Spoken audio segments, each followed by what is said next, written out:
Our Best Warrior competition encompasses the whole soldier concept. Our objective is to mainly make sure they're ready to move on to the next higher level, which is the United States Army Reserve Command competition.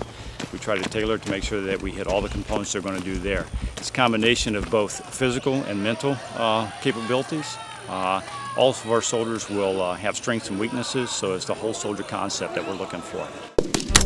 10 soldiers rose from the ranks of over 38,000 soldiers from 6 subordinate commands to compete here in the 377th Theater Sustainment Command 2011 Best Warrior competition. These soldiers competed in 4 days of grueling competition that tested every aspect of their warrior skills, with the winners advancing into the next round at the United States Army Reserve Command Best Warrior competition.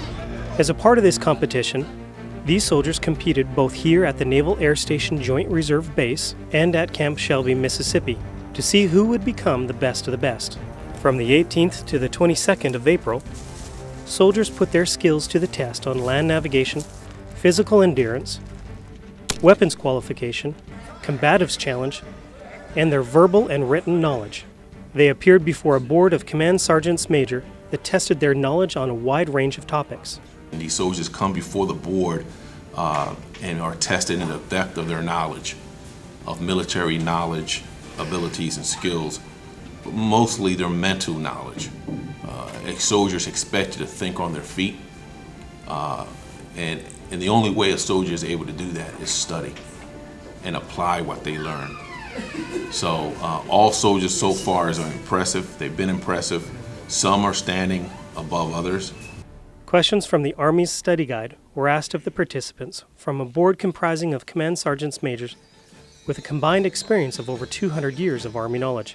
These command sergeant majors judged the wearing and appearance of each soldier's uniforms, their facing movements, and drilled them on a battery of questions ranging from current topics to history to Geneva Convention codes.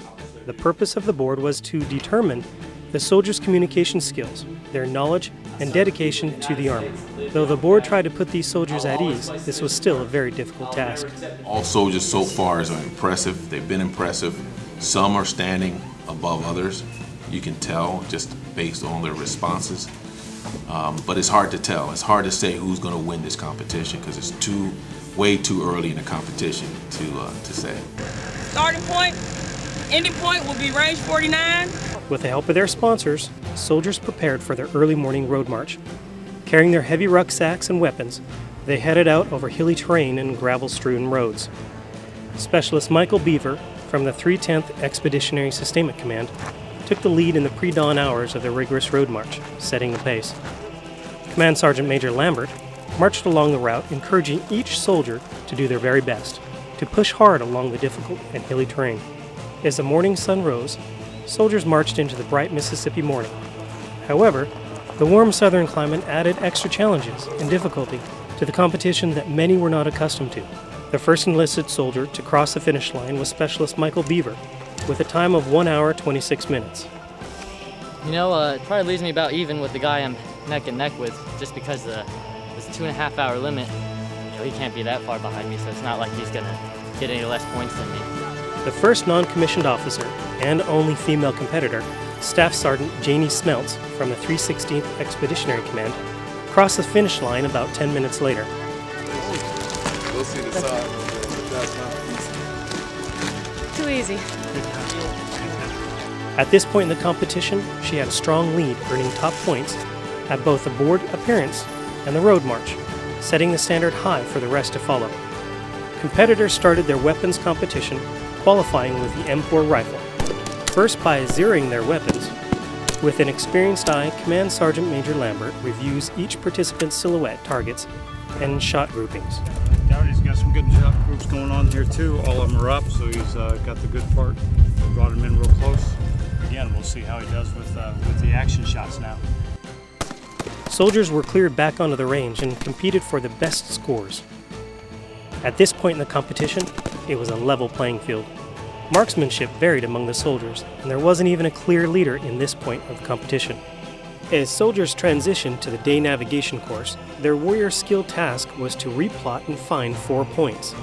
3 points with a compass, 1 point with a dagger, a handheld GPS device, designed to map military grid coordinates and track points.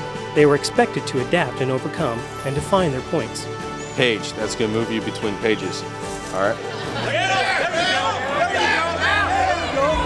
The 377th Theater Sustainment Command Best Warrior Competition ended in a tournament that challenged each soldier's knowledge and training in modern combatives. The purpose of this event is to instill and test warrior ethos in hand-to-hand combat. Okay. I'm still in the same position, right? Just go there. You shoot up. Okay. Come on, Puff. Leaving everything on the mat they had, these combatives showed determination to win and stay in the fight. The final non-commissioned officer match placed Staff Sergeant Janine Smeltz against Staff Sergeant Julio Torres from the Direct Support Command. Round 1 ended in a draw. But as the two moved into the next round, Sergeant Torres took command, flipping Sergeant Smeltz onto her back, and executed a quick submission hold to give him the win.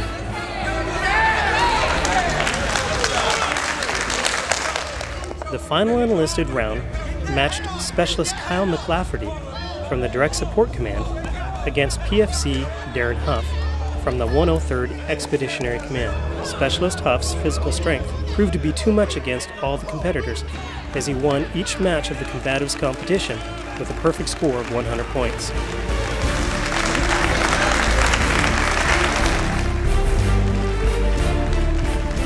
In the end, the competition was a close finish, with Staff Sergeant Julio Torres placing as the non-commissioned officer runner-up. In this role, he becomes the alternate in the event if the winner cannot go on to the next stage of the finals. Runner-up for the enlisted was PFC Darren Huff of the 103rd Expeditionary Command. The non-commissioned officer winner for the 377th Theater Sustainment Command 2011 Best Warrior Competition was Staff Sergeant Janine Smeltz from the 316th Expeditionary Command. Her overall warrior skills made for an impressive win in the competition. Also, I'm a very competitive person, and I'm not going to lie, I was volunteered to try the Best Warrior competition, and I like a challenge, so one step at a time, and here I am, sir. Specialist Kyle McLafferty from the Direct Support Command placed first for the enlisted soldiers with the best combined score from all events. Competing with the other soldiers, you know, that are representing the best of their commands and the best of their units it's an intense but exciting and rewarding challenge. All the competitors were presented with a certificate of achievement and commander's coin from Command Sergeant Major Lambert.